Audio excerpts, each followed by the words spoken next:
Vamos a continuar con esta serie de estudios semanales que hemos titulado Conociendo el Evangelio, Conociendo el Evangelio. Vamos a la clase número 4 en esta oportunidad y vamos a continuar con el tema El hombre, parte 2. Clase 4, El hombre, parte 2 dentro de esta serie Conociendo el Evangelio. Muy bien, en la clase anterior nosotros ya habíamos mencionado y concluíamos en esta parte de que Génesis 1:26 nos dice que cuando Dios forma su creación, cuando Dios produce su creación, crea completamente en la creación, se da toda lo que conocemos como creación, es decir, el tiempo, la materia, el espacio. El Señor dice en Génesis 1:26, dijo Dios, hagamos al hombre a nuestra imagen, conforme a nuestra semejanza. Y señoré en los peces del mar, en las aves de los cielos, en las bestias, en toda la tierra y en todo animal que se arrastra sobre la tierra. Muy bien, nosotros concluíamos con dos preguntas. ¿Qué es la imagen de Dios en el hombre? ¿Y qué es precisamente la semejanza de Dios en el hombre? ¿Qué es? Muy bien, vamos a dar respuesta a esta pregunta con la que concluíamos en la clase anterior. La palabra imagen del hebreo selema significa algo que es similar, pero no idéntico. ¿Sí? Es decir, algo que se parece a. Y la palabra semejanza, desde su etimología hebrea demut, significa aquello que representa. Muy bien, entonces este texto, Génesis 1:26, entonces dijo Dios, hagamos al hombre a nuestra imagen, conforme a nuestra semejanza, lo podemos leer de la siguiente forma. Entonces dijo Dios, hagamos al hombre como nosotros y para que nos represente. Y señoré en los peces del mar, en las aves de los cielos, en las bestias, en toda la tierra y en todo animal que se arrastra sobre la tierra. Guardando entonces la etimología del término imagen y del término semejanza, bajo el cual el hombre ha sido creado, entonces nosotros podemos entender que Génesis 1:26, cuando está hablando de que fuimos creados a la imagen de Dios conforme a la semejanza de Dios, entonces este texto nos está arrojando la verdad, la idea de que el hombre fue creado como Dios y para que represente a Dios. Tenemos entonces estas dos grandes verdades. En la creación, el hombre es creado como Dios, y el hombre representa a Dios, imagen y semejanza. A esto es a lo que se está refiriendo la Biblia cuando dice que hemos sido creados a imagen conforme a la semejanza de Dios. Ahora, quiero que veamos este par de versículos y veamos cómo encierran grandes verdades. Dice Génesis 1:31, y vio Dios todo lo que había hecho, toda su creación, ahí incluía al hombre, por supuesto, y aquí era bueno en gran manera, y fue la tarde y la mañana el sexto día.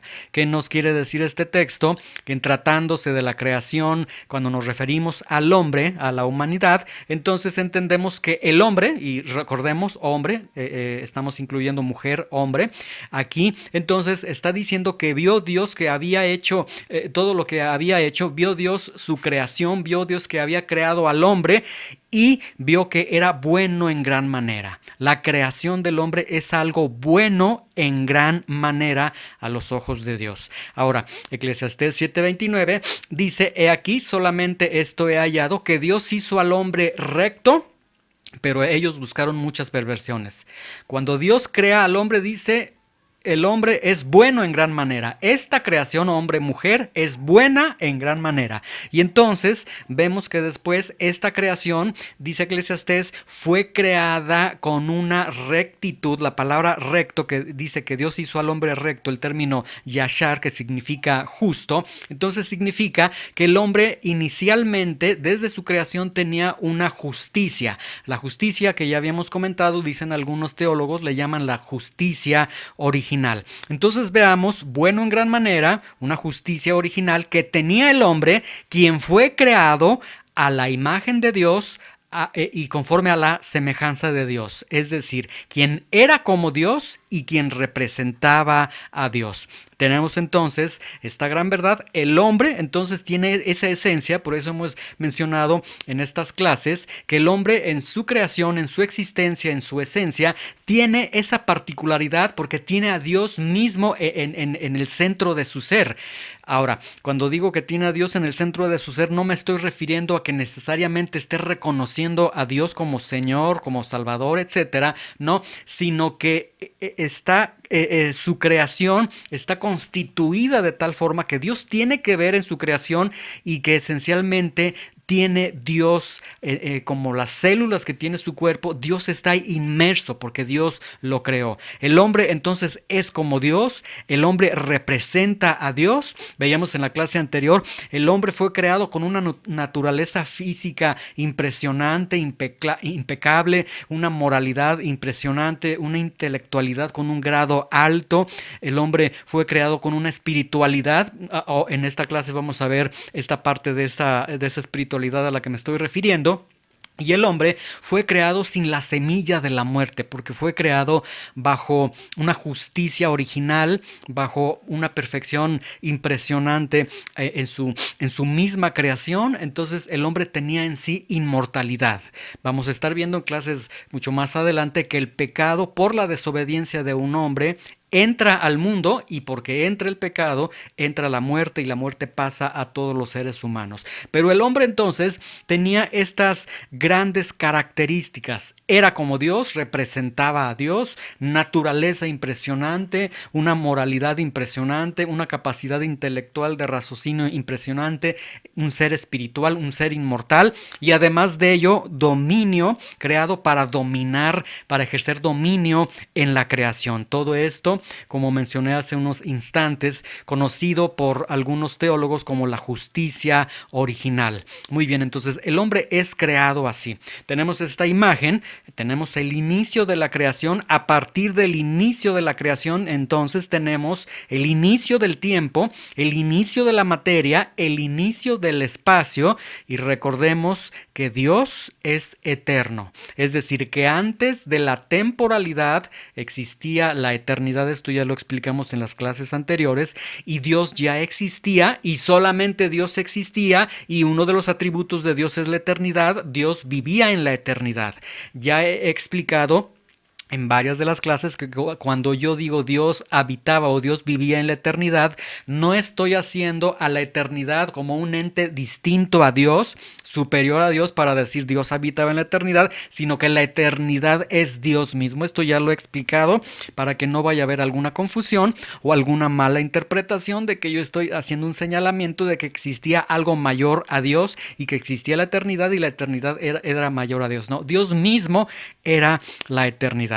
Ahora, Dios entonces, quien es eterno, crea al hombre. A partir de que crea al hombre, comienza el tiempo del hombre, comienza la materia, es decir, comienza el hombre, comienza el espacio del hombre, la vida, el desarrollo del hombre. Dios lo coloca en la temporalidad.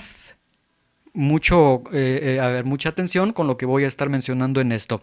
Vamos a ir viendo con cuidado lo que estoy diciendo. Dios coloca al hombre en la temporalidad, ¿sí? Muy bien. Dice Génesis 2:8, y el Señor, o Jehová Dios, plantó un huerto en Edén al oriente y puso allí al hombre que había formado. Dios coloca en la temporalidad, en el espacio, en la materia, en el tiempo, al hombre.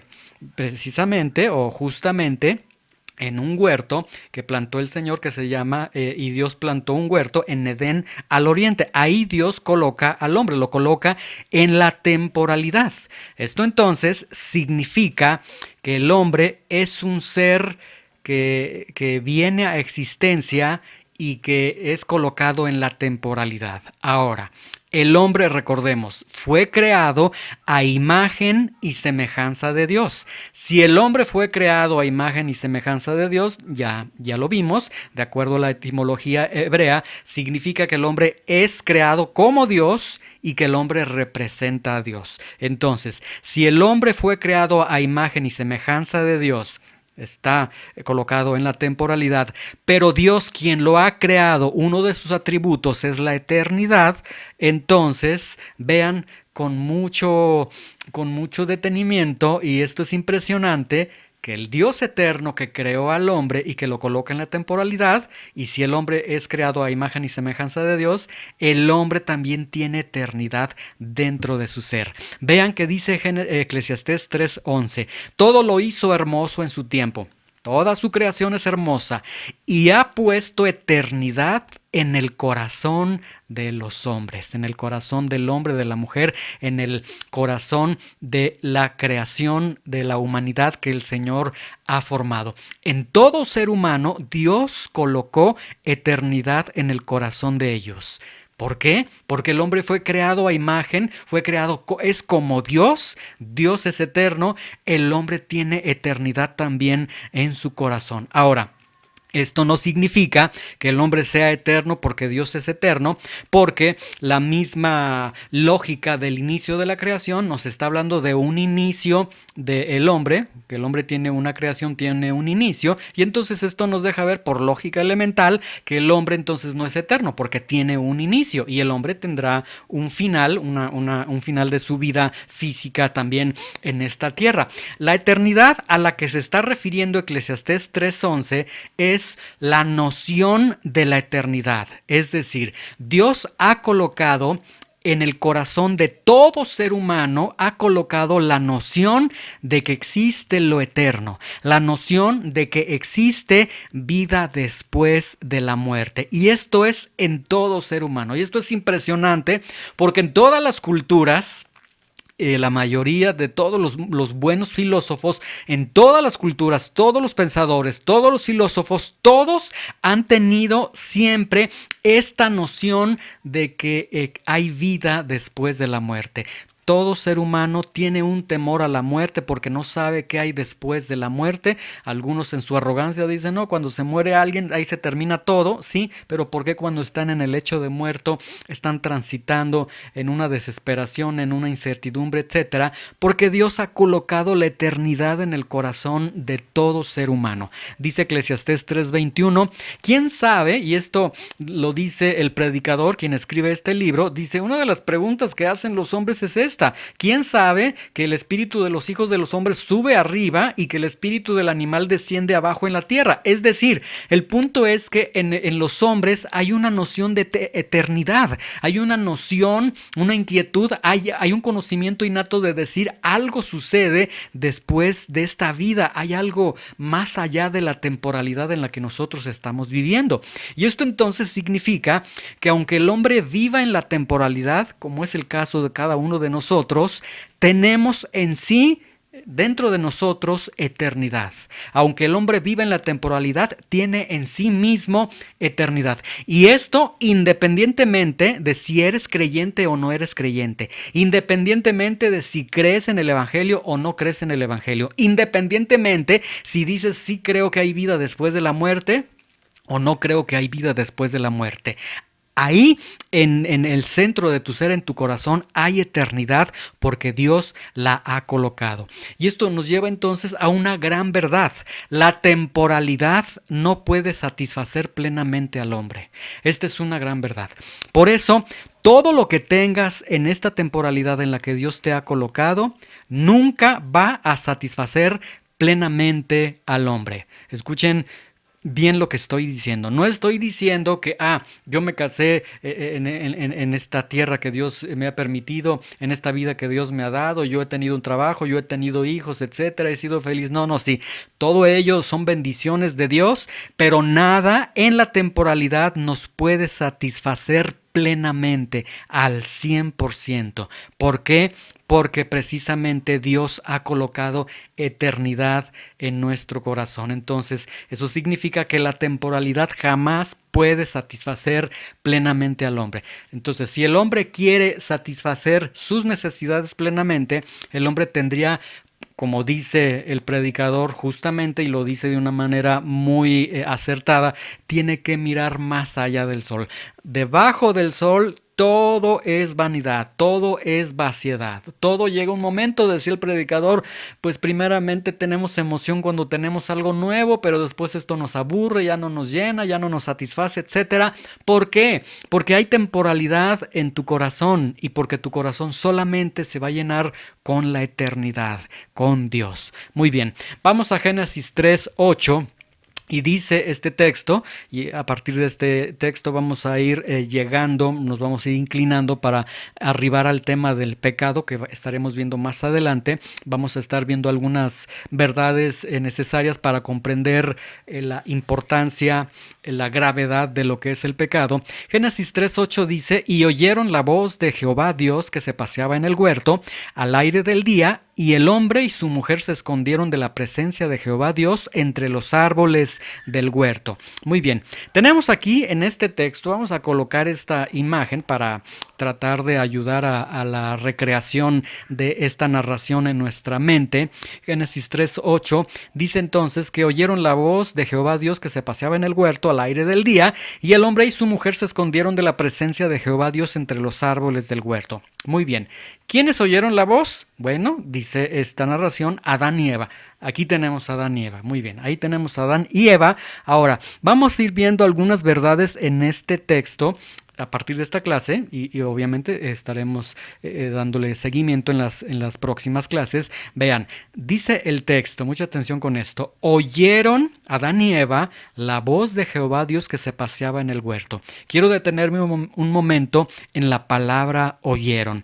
El término oyeron es muy particular, es muy llamativo, que el término que utiliza el autor para decir oyeron la voz del Señor es el término, para oyeron es el término shama, que significa, escuchen con atención, significa escuchar.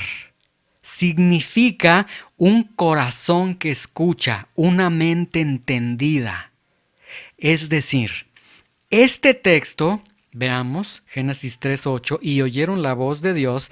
Este texto, este verbo se está presentando como algo habitual en Adán y Eva. Está hablando o está describiendo algo habitual en Adán y Eva, que ellos oían la voz de Dios. Y este texto, shama, este verbo shama en el hebreo, oyeron en nuestro lenguaje, está implicando que entonces Adán y Eva escuchaban a Dios y obedecían a Dios, porque tenían un corazón que escuchaba, tenían una mente entendida. Entonces, este texto nos está presentando, por la forma gramatical que se está presentando este texto, este oyeron nos está aportando una idea de que Adán y Eva realmente obedecían a Dios y tenían la capacidad de escuchar a Dios. De hecho, este texto dice que tienen la capacidad de escuchar a Dios. Pero quiero ahorita por este momento que veamos que antes de que llegara la decisión de tomar el pecado por parte de Adán y Eva, ellos tenían entonces un corazón que escuchaba a Dios, obedecían a Dios, tenían la capacidad de escuchar a Dios, y no tan solamente de escucharlo, sino que obedecían a Dios. Esto significa, bajo la gramática, bajo la forma como se está presentando este texto de Génesis 3:8, que ellos tenían comunión con Dios. Ellos tenían una comunión directa, muy especial con Dios. Ahora, vamos viendo el texto, Génesis 3:8. Y oyeron la voz de Jehová Dios. Oyeron la voz de Jehová, la voz de Dios. Ahora, para la palabra voz también es muy llamativo que se utiliza el término hebreo kol, que significa una voz en voz alta, obviamente audible, pero una voz o llamar en voz alta. Pero dice el diccionario hebreo que es una voz que deriva de cuerdas vocales. Esto significa que esta voz que está diciendo oyeron la voz de Jehová Dios, esta voz que ellos escucharon no es una visión, no es algo espiritual, sino que ellos oyeron necesariamente las articulaciones de cuerdas vocales que producen el sonido, que producen kol, que producen el llamar en voz alta.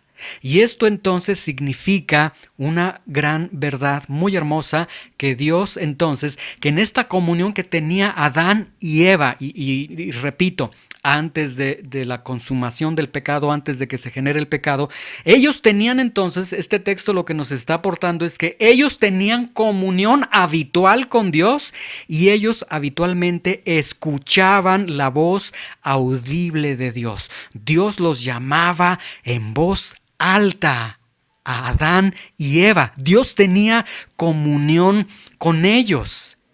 Y esto también nos va a presentar otra gran idea, porque dice aquí, oyeron la voz de Jehová Dios que se paseaba en el huerto al aire del día. La palabra paseaba tiene una connotación en el hebreo de algo que se hace de manera habitual.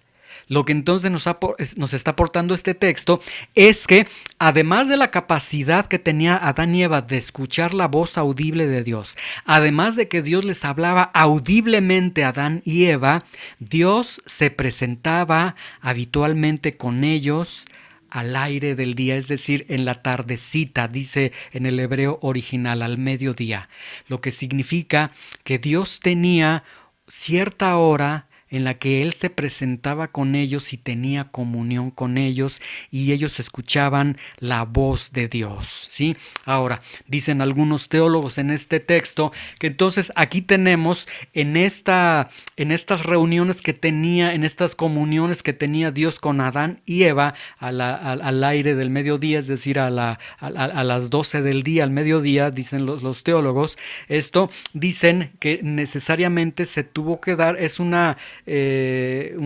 manifestación del Cristo preencarnado, es decir, Cristo mismo estaba bajando ahí en el huerto del Edén, o algunos teólogos dicen, o era lo que se conoce como en el Antiguo Testamento, lo que se conoce como la Shekinah, esa nube de la gloria de Dios. Es decir, era algo visible a los ojos de ellos y algo audible a los ojos de ellos, ¿sí? Dice, y oyeron la voz de Jehová Dios que se paseaba en el huerto al aire del día, en la tardecita fresca, dice uno de los textos originales, y el hombre, pero vean, entonces esto nos presenta algo muy, muy hermoso. Adán y Eva tenían comunión con Dios. Adán y Eva podían escuchar a Dios. Adán y Eva escuchaban a Dios. Dios llegaba a esa hora en ese lugar en particular y tenía comunión con ellos. Pero dice el texto que ese día y el hombre y su mujer se escondieron de la presencia de Jehová Dios entre los árboles del huerto. Lo que significa y lo que representa una profunda tristeza es que en esa cita que tenían en ese día, como todos los días Dios llegaba a esa hora y tenía comunión con ellos, aquí ya las cosas cambiaron porque ese día precisamente Adán y Eva habían desobedecido a Dios, se habían rebelado ante Dios, el pecado había entrado, Dios llegó a esa cita, pero vean, y el hombre y su mujer se escondieron de la presencia de Jehová Dios entre los árboles del huerto, ¿sí? Dios entonces apareciéndose constantemente con Adán y Eva, y ese día ellos se esconden. Los días anteriores era alegría, era una comunión hermosa, era algo muy admirable, algo muy hermoso tener la comunión con Dios, y el Dios con el que justamente el día anterior habían tenido una comunión tan hermosa, ahora se están escondiendo de ese Dios ese Dios que Dios los había creado y que tenían una comunión tan hermosa con ellos. La pregunta para cerrar esta clase, y en verdad con un sentido de tristeza, porque a partir de aquí vemos que todo esto tan hermoso que ha sido la creación de Dios, el propósito del hombre, por primera vez el hombre se esconde de su creador. Si fueron creados Adán y Eva a la imagen y semejanza de Dios, ¿por qué Adán y Eva se escondieron de Dios? ¿Por qué el hombre, si ha sido creado a la imagen y semejanza de Dios, por qué el hombre se esconde de Dios? Y en las siguientes clases vamos a descubrir la respuesta de por qué el hombre, a pesar de haber sido creado a la imagen y semejanza de Dios, por qué el hombre se esconde de Dios. Señor, te damos gracias por la oportunidad que nos das de tomar esta clase, Señor. Te rogamos que estas verdades que estamos viendo, Señor, en estos estudios semanales, que en verdad perforen nuestro corazón, que a través de la Escritura nos enseñes, podamos aprender la gravedad del pecado, la gravedad, la lejanía en la que nos encontramos delante de ti, Señor, y la gracia del Evangelio. Queremos conocer precisamente el Evangelio. Esta serie la hemos titulado Conociendo el Evangelio. El Evangelio es poder de Dios para la salvación de cada uno de nosotros, y te rogamos que nos sigas hablando en estas clases, y que tu Espíritu nos ilumine para estar abrazando, entendiendo cada una de las verdades que estamos viendo en estas clases. Te damos gracias en el nombre de Jesús. Amén.